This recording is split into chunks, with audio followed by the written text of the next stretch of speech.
Okay, let's try this again.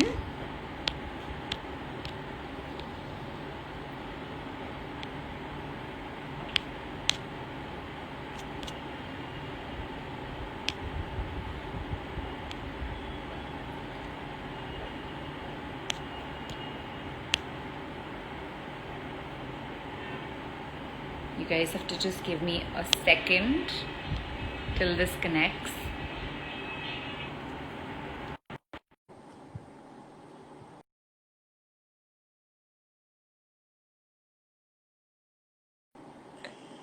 Hey, Pooja, how are you? Hi! It's finally happened. Awesome, awesome. I, I I know. can't Thank see you you. so.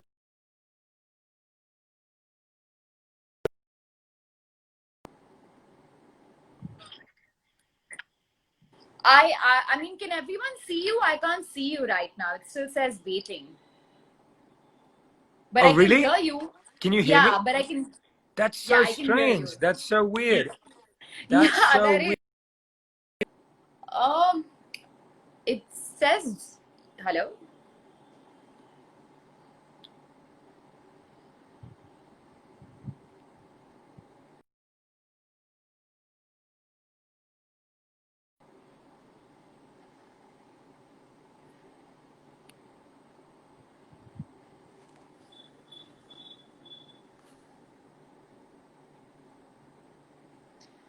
Yes.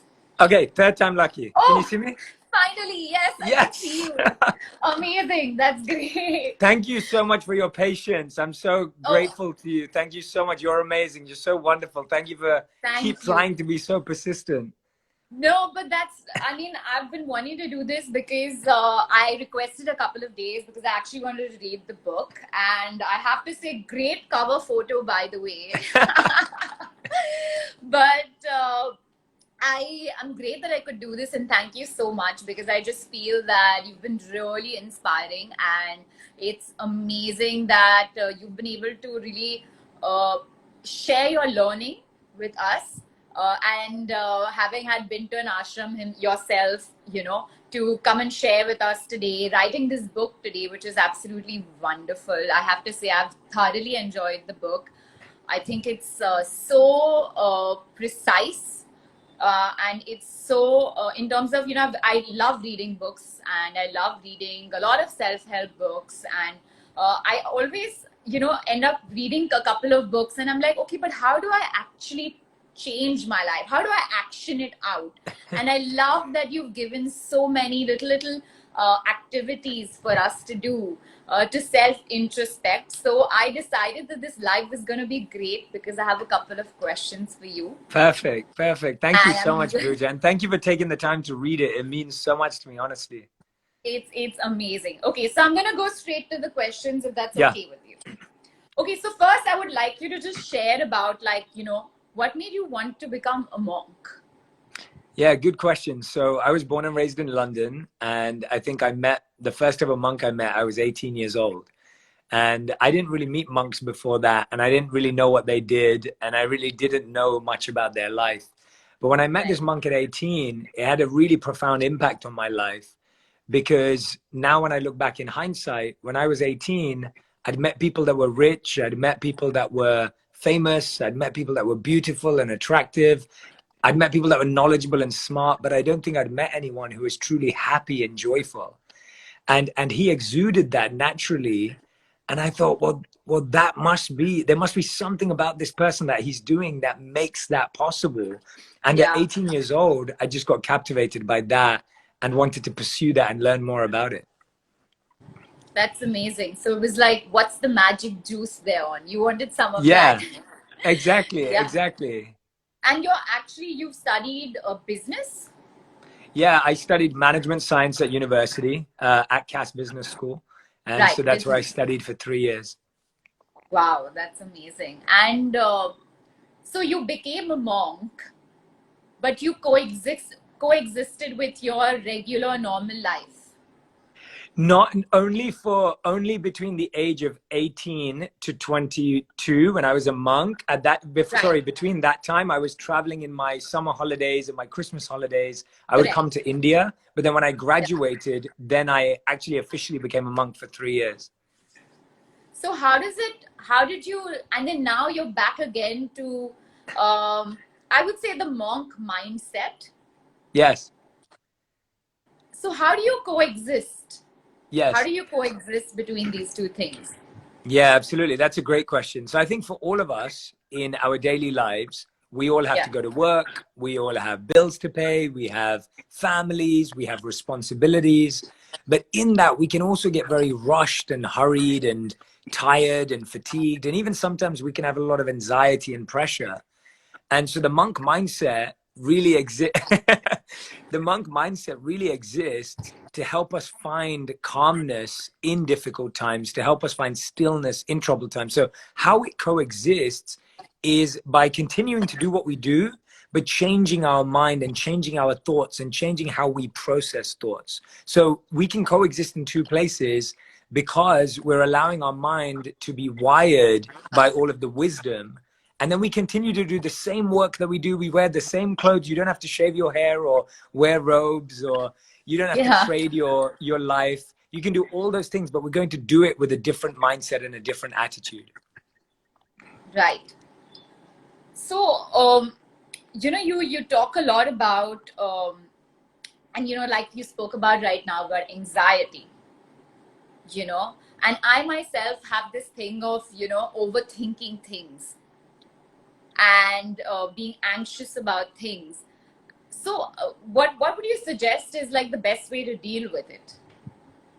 Absolutely. Overthinking and procrastination are probably two of the biggest things right now. So I think that's a really, Yeah. really important question. I'd say the reason why we overthink is because we don't have enough real insight and research on the topic. So I'll give you an example. If I woke up today and there was a rash on my arm and I decide to overthink and I decide to diagnose myself using Google, I may end up believing that I have the worst disease on the planet. True. But if I go to a doctor or I go to a physician, then they'll be able to tell me, oh, this is some skin thing, whatever it is. I'm not a doctor, so I have no idea. But they may be able to diagnose it differently. So similarly, with our mind, if we sit there and we just try to overthink, we can start thinking so many negative thoughts. But if we Yeah. approach a coach, if we approach a therapist, if we approach a teacher, if we approach a guide, if we approach books, if we approach podcasts, all of this content can actually give us insight about what we're struggling on. So it's easier Yeah. to go to research and learn about the subject than it is to try and make up your own mind about it. That's true, and I think that And really helps because, sorry. no, I was just saying that. And the challenge we have is that schools never taught us about how to manage our mind. So Yeah. it's crazy that we learned about everything. We learned about maths and geography and history and all of Yeah. this stuff, calculus, but we were never trained in the one thing that all of us have, is how to manage our mind and emotions. And so no one True. can be blamed for it. We shouldn't judge ourselves. We shouldn't be upset that we overthink and procrastinate. But now we have to go to that school that helps us learn about it. True. True. I always believe that schools should add another subject in their curriculum, which is meditation. Mm. Because I just feel that if you inculcate the culture of meditation in your life, as important as brushing your teeth, like you take a shower every day, you brush your teeth, but you're not really cleansing your mind.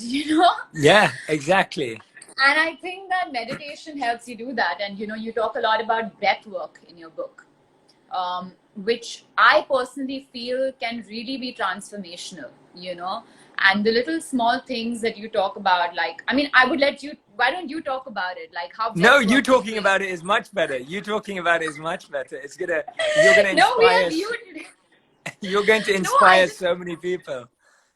no, I think it's great because like you said, when we are anxious, our breath reacts in a different way. When we're sad, when we're angry, we tend to hold our breath or we tend to hyperventilate. And I think that it could also have the the other effect, right? In terms of that, if you learn how to control your breath, does it work that way? If you learn how to control your breath, you can actually change your mindset. Yeah, absolutely. So Yeah. the good thing about our breath is that it makes the emotion tangible. Like it makes it feel real because everything's going on up here, but Yeah. actually our breath also changes. So if you think about it, we always say things like, I'm trying to catch my breath, or wait a minute, I need to take a breath. Or Yeah. even in positive emotions, we say things like, he or she took my breath away. That's Or true. is it, or isn't he or she breathtaking, right? Like we also talk Yeah. about it in a positive sense. And so our breath is linked to every emotion. Every Right. feeling is linked to breath. And so if we learn to monitor our breath, so I'll give you an example. When I feel nervous, and I get nervous too, and when I feel anxious, and Yeah. when I feel like I'm rushing, and that's probably the most common one, when you feel like you're just rushing to the next meeting, rushing to the next event, getting ready for the next dinner, getting ready for the next meeting, whatever, Zoom meeting, whatever it may be right now. I just do this simple breathing practice where I breathe in for a count of 4 and I Right. breathe out for more than 4.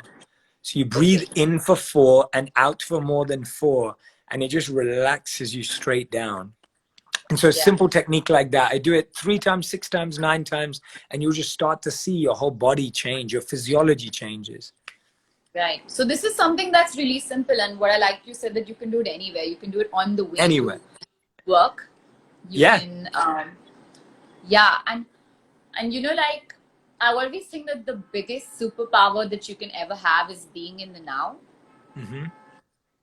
And it sounds really simple. It sounds like, oh, you like you said, you do it only like 8 or 9 times, and it helps you, but it can be challenging when you start.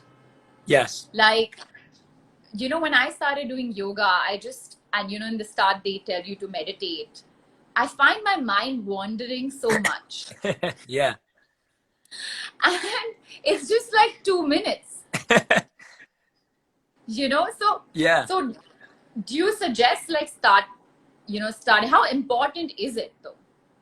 So meditation has so many benefits, from synergy in the mind to rewiring your brain to boosting your mood to feeling more clarity. And the best way I can explain it is, let's say you feel you don't have time. Let's say you say, I don't have 10 to 20 minutes to meditate. What ends up happening is you run around, you get really, really stressed, and then you finally turn up to that meeting and everyone now feels your energy that you're stressed. And that energy is contagious. Now, let's Yeah. say you took that 10 or 20 minutes to Yeah. meditate, and Yeah. now you come to the meeting.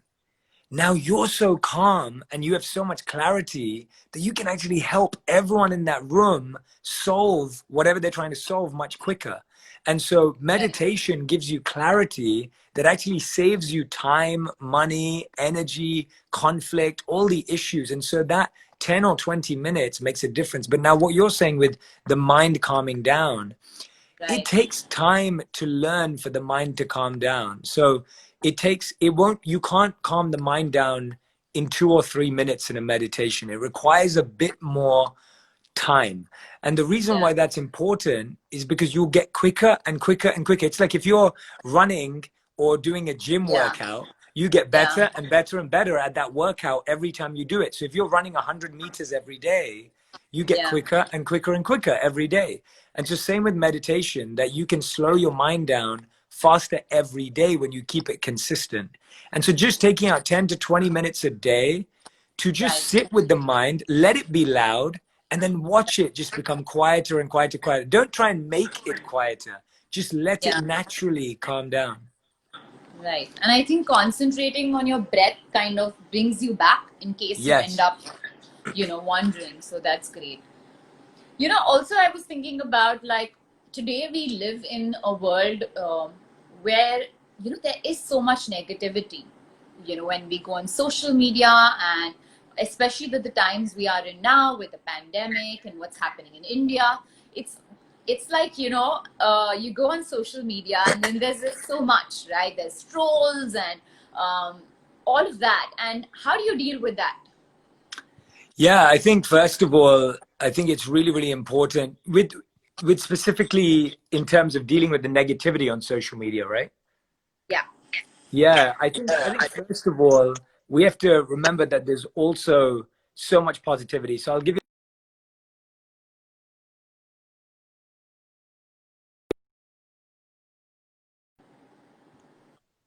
can you hear me? Yeah. Hey, Yeah. Pooja, I can hear sorry. you now. Yeah, okay, great. So I was just saying that if Yeah. you think about, let's say you get ready to go to an event, and I'm just using the event to represent social media. Let's say you go to an event Right. and 9 out of 10 people tell you you look wonderful. And they say they love your dress, they say they love your shoes, they say they love your earrings, they say they love your bag and your hair. And then one person at the party says to you, "Oh, you look a bit tired today. Oh, Yeah. you don't, there's something about you that's just not working today." You go Yeah. home and you think about that one person more than you think about the other 9 people. And so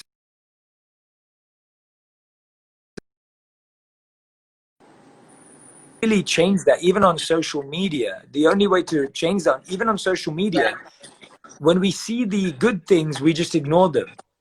And so Yeah. we remember, if you see a good comment, you just go, "Oh yeah, yeah, of course, of course. Oh yeah, yeah, of course, of course. Oh yeah, yeah, of course." And then you see a negative comment and you think, "Oh no, this is my life." And so we remember the bad times more than the good times, because when Yeah. something goes wrong, we cry for a month, and when something's good, we celebrate for a day. And That's we true. see that in our life all the time. And so the way to deal with negativity is really activity in your life, really appreciate it. And then sometimes criticism or negativity can actually help us with feedback. So if it can help us with feedback, if we can improve ourselves, then we should try and Yeah. improve ourselves from it as well. Right. I mean, if it's constructive criticism. Correct, correct. If it's Right. constructive, if it's useful, then we should definitely try and improve ourselves. So, do you think that it also stems from like a lack of gratitude?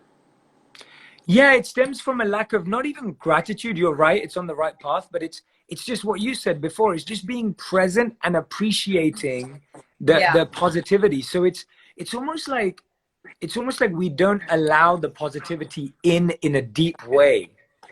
We Right. read a comment that says you look nice today, or we read a comment that says you're so smart, or we read a comment that says this really touched me or meant something to me, and we read it and we just think of it as irrelevant almost.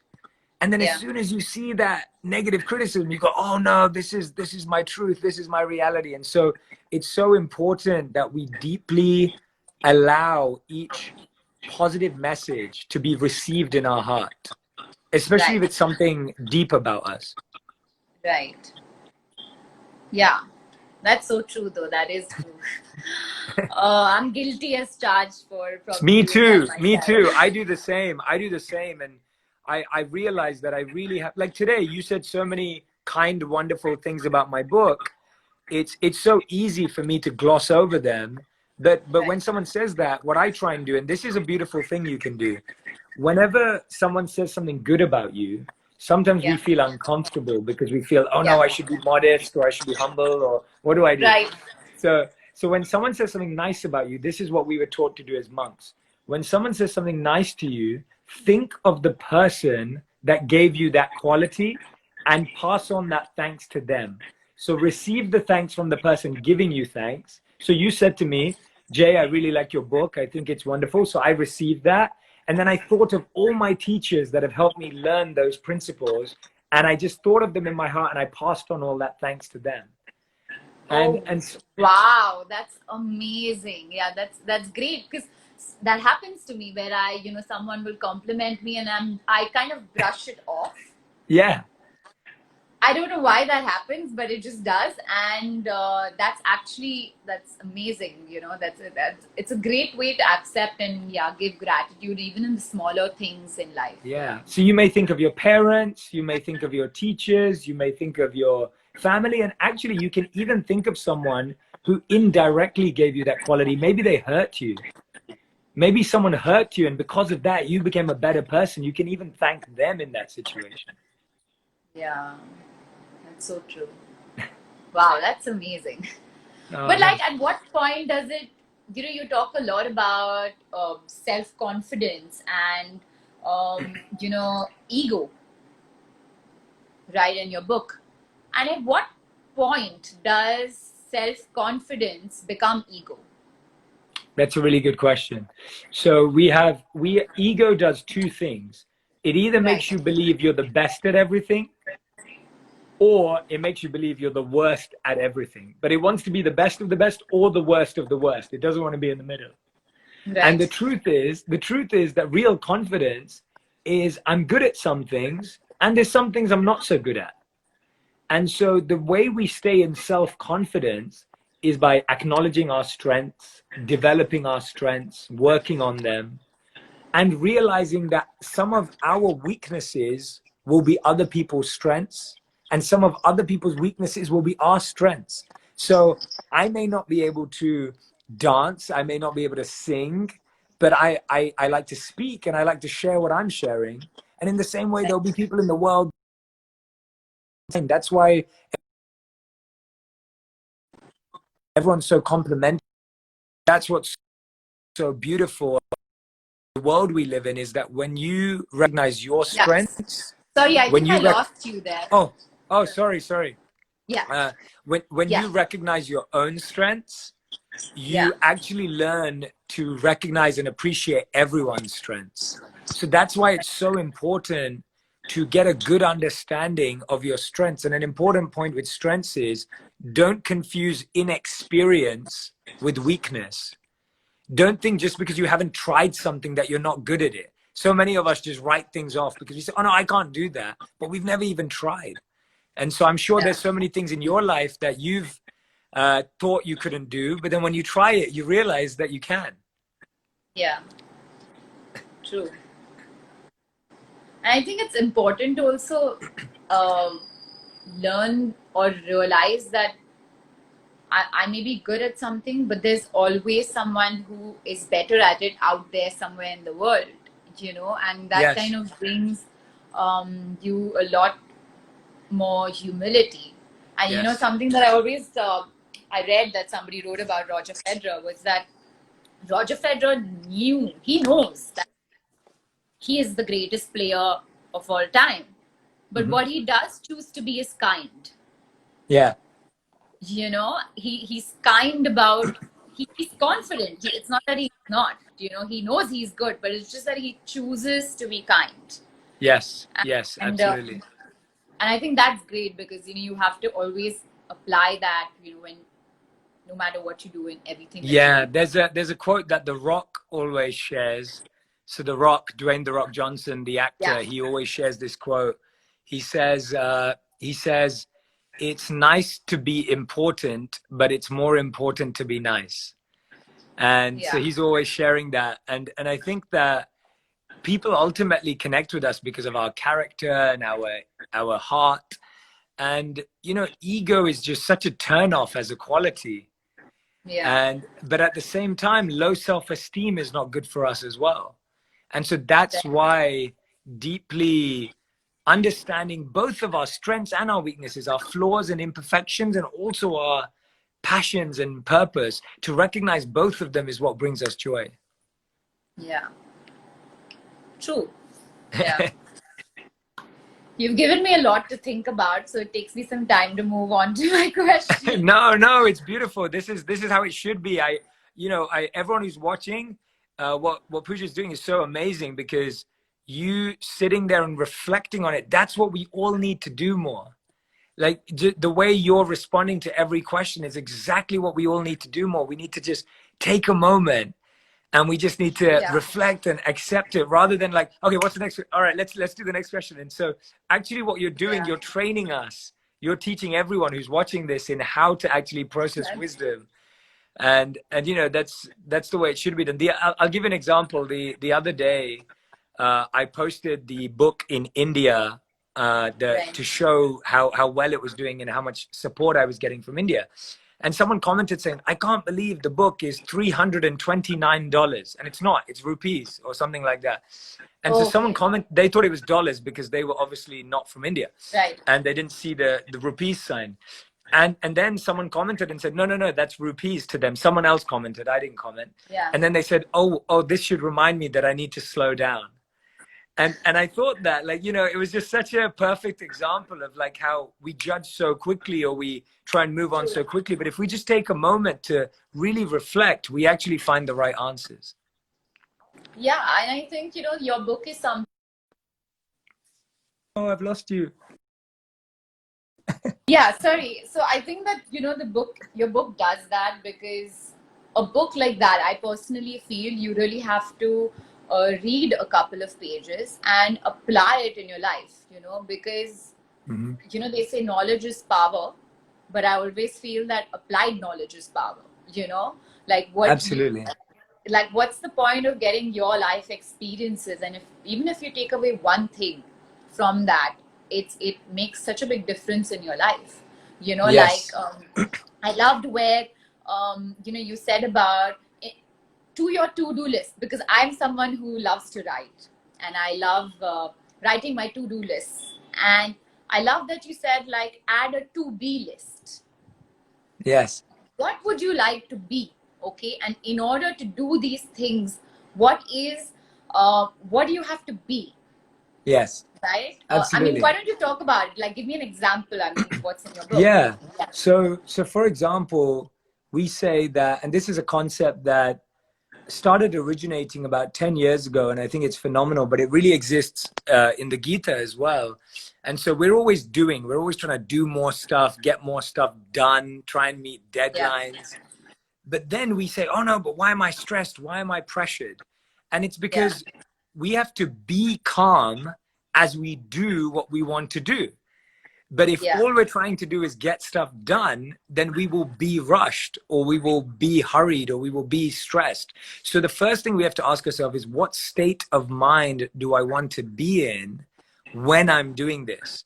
And actually, if I'm not going to be in the best state of mind, then maybe I should postpone it, or maybe I should do something to get myself in that state of mind. And True. that's a much better way of living, because then you'll be happier doing that task. But if you're always just trying to get more done, I'll give the best way of thinking about it is this. How many times do you check off everything off your to-do list, but you feel like you're not satisfied? Have you ever felt that way?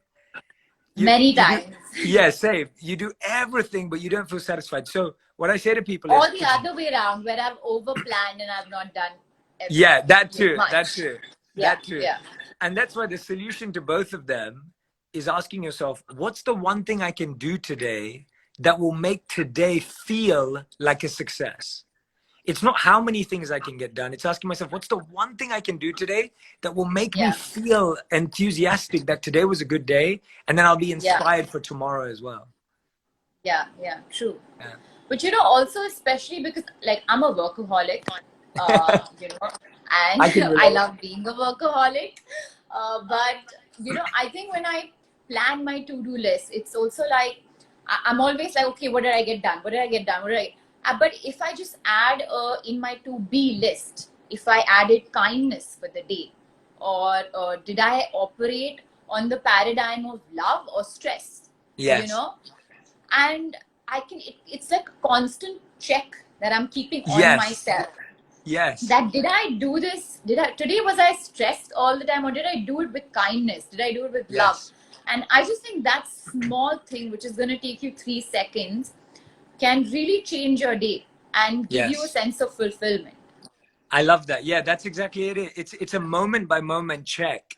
And it may sound Yeah. tiring in the beginning, but actually it's really freeing in the end. It's really refreshing, because the more you keep Yeah. reminding yourself, the happier you are. Whereas when you allow your mind to just go where it wants, that's what drains us. Yeah.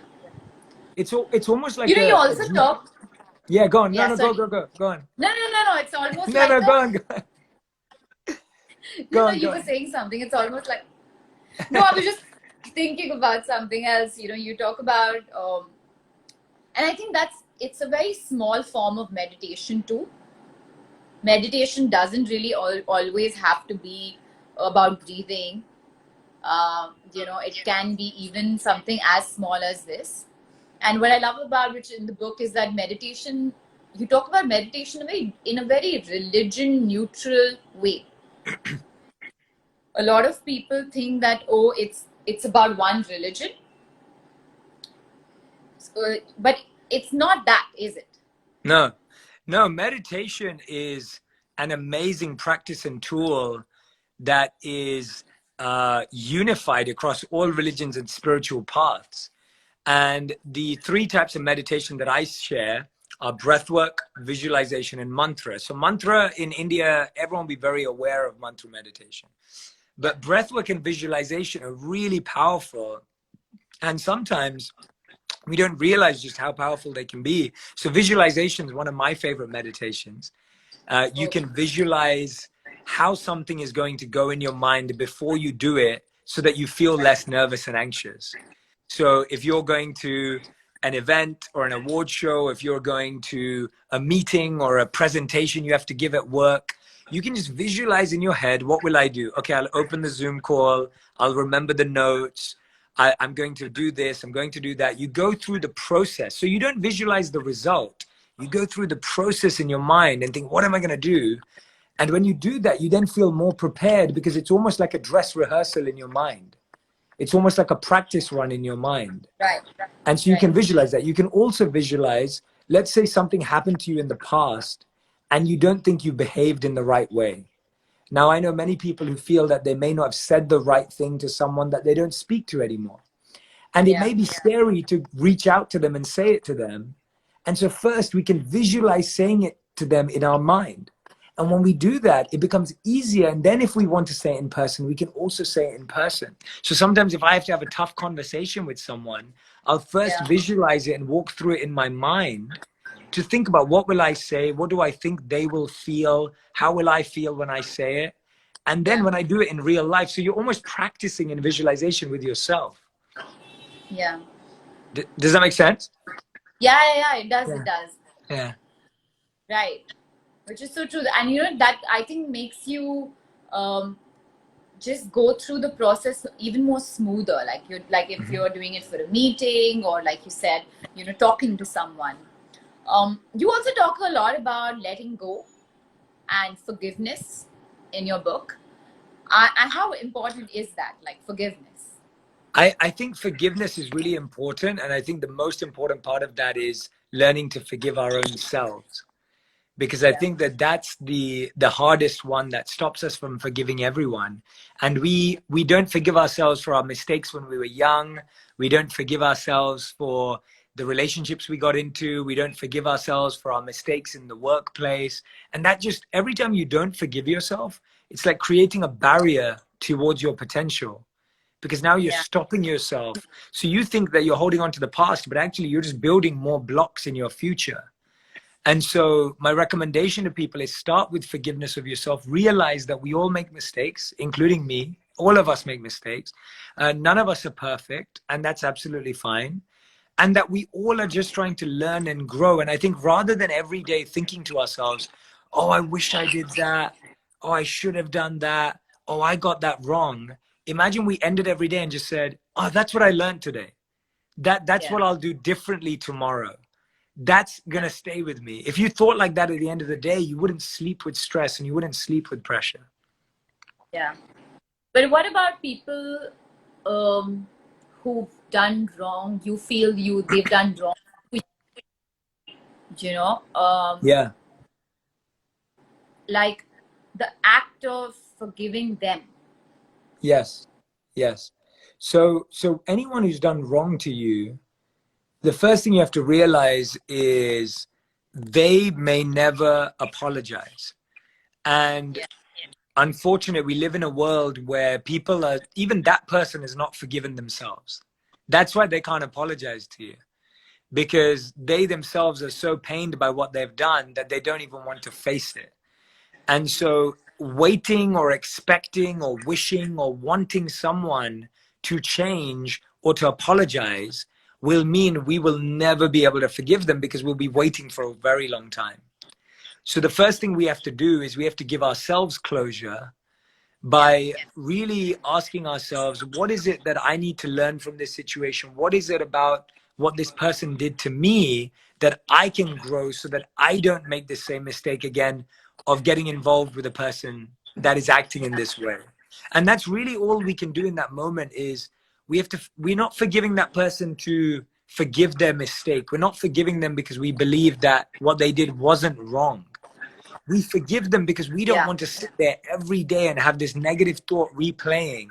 It's like saying you would never Yeah. keep playing a bad song to yourself, or you'd never keep watching a bad movie. But in Yeah. our thoughts, we keep playing the same thoughts and the bad movies in our minds about that person, which just Yeah. brings us down. So all we're trying to do in forgiving them is just switching off the movie, switching off the soundtrack, and saying, I want a new movie and I want a new soundtrack. That's what forgiveness is. That's true.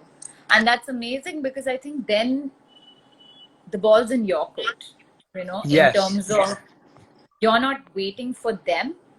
It's something you can do. It's something that's within your control, and Yeah, exactly.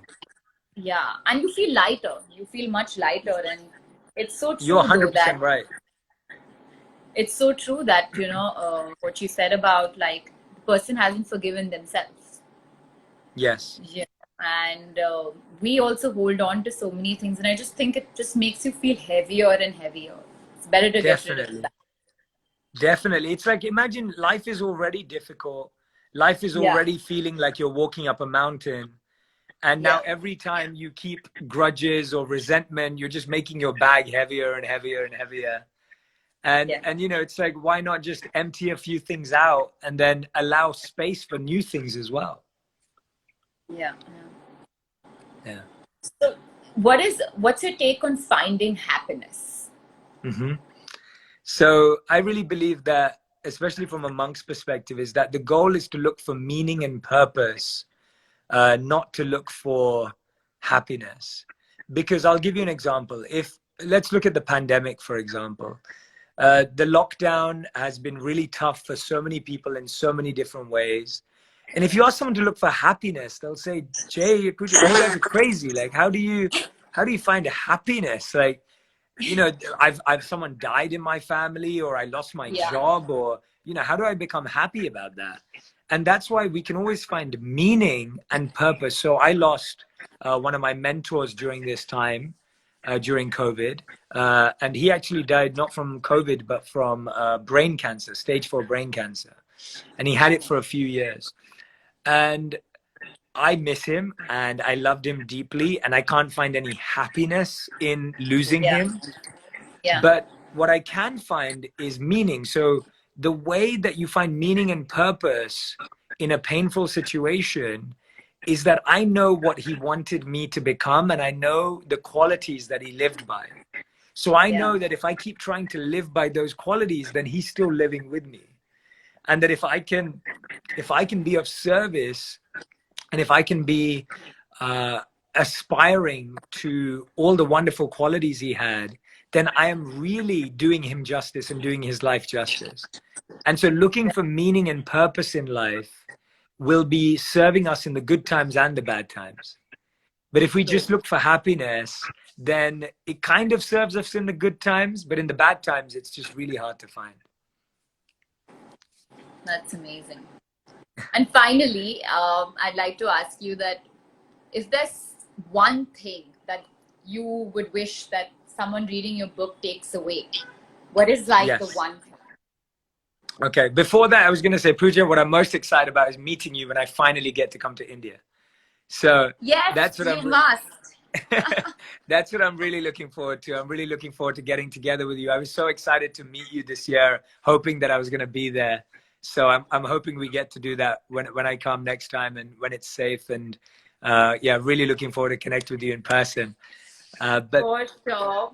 I've always seen your videos, and it's something that's been really inspiring. And I remember when I first saw the video, I was like, who's this Shetty boy? Like, what's he doing? What is this about? And it's amazing that I've got to finally do this live with you. And hopefully, once you're here, it'll be great to meet you. And thank you for waking up at 6 a.m. Guys, I have to tell you, whoever's listening out there, it's 6 a.m. where he is right that's now. why I look like this. The lighting's so bad where I am right now. Look, you can see the light. It's got lighter, lighter, lighter. Yeah, I know, but you're looking great. Doesn't look like you've woken up just now. But And whatever. I was Yeah, actually, I've requested him to wake up this early because I wanted more people to be present in of India when course. we do Of this. course. And so thank you so much for doing that for me. No, you're right. And we'll do I'll interview you for my podcast when I come to India so we can do it properly and interview you about your amazing story and your amazing mind and life. But in regards to your question about what's the one thing that I want people to get from Yeah. the book, the one thing that I want people to get from the book is I want them to be able to discover their purpose. Because I really believe that when we find our purpose, we'll be confident, not arrogant. We'll be collaborative, not envious or jealous, and that we can start living a life that is true to us and not trying to just please anyone else. And so I really, really hope that people who read this book will discover their purpose and find their passion and be able to serve others in that way. And that would be the best thing in the world, that if we had a world that was full of purpose, then we'd be Yes. all better people, better parents, better partners, and we'll start to see a more compassionate, loving world. Yeah, that's so true because if you know why you're doing what you're doing, if you have like purpose, um, you can enjoy someone else's success a little more because you Yeah, feel like it's great what they're doing, but I know I can absolutely. contribute in this particular way, and that kind of makes you a little more centered, I would say. So that's great. I think this book will do that for you guys. Thank you. Yeah, it's not an ad because I have to say that I've actually read the book and yeah, don't confuse that. But it's a great book and thank you so much. It's been amazing speaking to you, and No, I you're hope so that wonderful. You're so wonderful. Honestly, I'm so grateful that we got to spend this time together. And honestly, I'm so grateful for us connecting. And I really look yes, forward to deepening our friendship as well and getting to know each other better. yes, let's do that soon once this entire pandemic thing has kind of calmed down. Yes, Um, definitely. but have a great day Yes, and thank you. so much to everyone who's joined in too. I hope everyone's enjoyed it. And I'm just going to take one or two questions quickly Yeah, because a sure. lot of people have sent me questions. Please. So let me just, you know, the book's name is Think Like a Monk. Yeah. And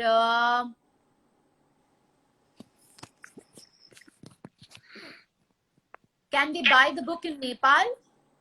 Yeah, I believe so. If they go to thinklikeamonkbook.com, then you'll find your local place or whatever platform you have for books in Nepal, then you'll find it on there. I'm pretty sure. I'm pretty sure. So you can go to thinklikeamonkbook.com. And the book's also going to be in 40 languages, including several Indian languages.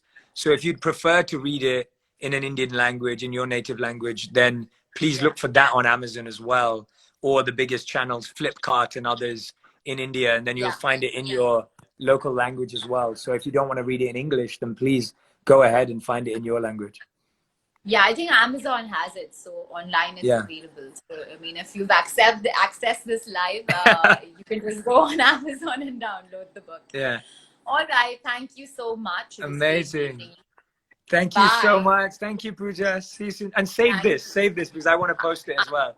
Yeah. I'm gonna do that. I'm gonna do that. Awesome. Bye. Thank you so much. Bye. Thanks. Bye. Bye. I want a new movie and I want a new soundtrack. That's what forgiveness is. That's true, and that's amazing because I think then the ball's in your court. In Yes. terms of you're not waiting for them. It's something you can do. It's something that's within your control. And Yeah, exactly. yeah, and you feel lighter. You feel much lighter, and it's so You're true though that 100% right. what you said about like the person hasn't forgiven themselves. Yes. Yeah, and we also hold on to so many things, and I just think it just makes you feel heavier and heavier. It's better to get rid of Definitely. that. Definitely. It's like, imagine life is already difficult. Life is Yeah, already feeling like you're walking up a mountain. And now yeah, every time you keep grudges or resentment, you're just making your bag heavier and heavier and heavier. And Yeah. you know, it's like, why not just empty a few things out and then allow space for new things as well? Yeah. Yeah. So, what's your take on finding happiness? Hmm. So I really believe that, especially from a monk's perspective, is that the goal is to look for meaning and purpose, not to look for happiness. Because I'll give you an example. If let's look at the pandemic, for example. The lockdown has been really tough for so many people in so many different ways. And if you ask someone to look for happiness, they'll say, Jay, Pooja, you guys are crazy. Like, how do you find happiness? Like, you know, I've someone died in my family, or I lost my Yeah. job, or, you know, how do I become happy about that? And that's why we can always find meaning and purpose. So I lost one of my mentors during this time, during COVID. And he actually died not from COVID, but from brain cancer, stage 4 brain cancer. And he had it for a few years. And I miss him and I loved him deeply. And I can't find any happiness in losing Yeah. him. Yeah. But what I can find is meaning. So the way that you find meaning and purpose in a painful situation is that I know what he wanted me to become, and I know the qualities that he lived by. So I Yeah. know that if I keep trying to live by those qualities, then he's still living with me. And that if I can be of service, and if I can be uh, aspiring to all the wonderful qualities he had, then I am really doing him justice and doing his life justice. And so looking for meaning and purpose in life will be serving us in the good times and the bad times. But if we True. just look for happiness, then it kind of serves us in the good times, but in the bad times, it's just really hard to find. That's amazing. And finally, I'd like to ask you that, is there one thing that you would wish that someone reading your book takes away? What is like the Yes. one thing? Okay. Before that, I was going to say, Pooja, what I'm most excited about is meeting you when I finally get to come to India. So Yes, that's what you must. that's what I'm really looking forward to. I'm really looking forward to getting together with you. I was so excited to meet you this year, hoping that I was going to be there.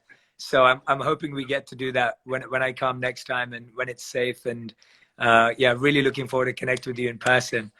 But For sure. I've always seen your videos, and it's something that's been really inspiring. And I remember when I first saw the video, I was like, who's this Shetty boy? You know, like, what's he doing? What is this about? And it's amazing that I've got to finally do this live with you. And hopefully, once you're here, it'll be great to meet you. And thank you for waking up at 6 a.m. Guys, I have to tell you, whoever's listening.